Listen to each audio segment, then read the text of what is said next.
بسم اللہ الرحمن الرحیم۔ السلام علیکم ورحمۃ اللہ وبرکاتہ۔ رسول اللہ صلی اللہ علیہ وسلم لوگوں میں خطبہ سنانے کھڑے ہوئے۔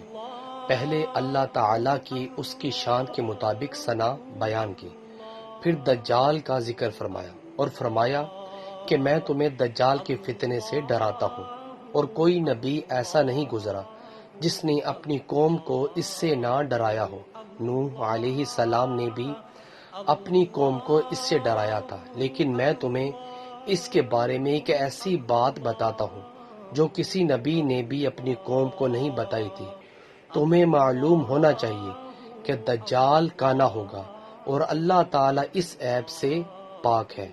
رسول اللہ صلی اللہ علیہ وسلم نے فرمایا، جب مکھی کسی کے پینے یا کھانے کی چیز میں پڑ جائے تو اسے ڈبو دے اور پھر نکال کر پھینک دے، کیونکہ اس کے ایک پر پہ بیماری ہے اور اس کے دوسرے پر میں شفا ہوتی ہے۔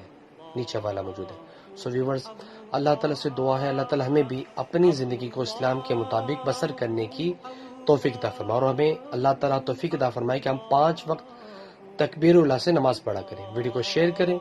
جزاک اللہ۔ السلام علیکم ورحمۃ اللہ وبرکاتہ۔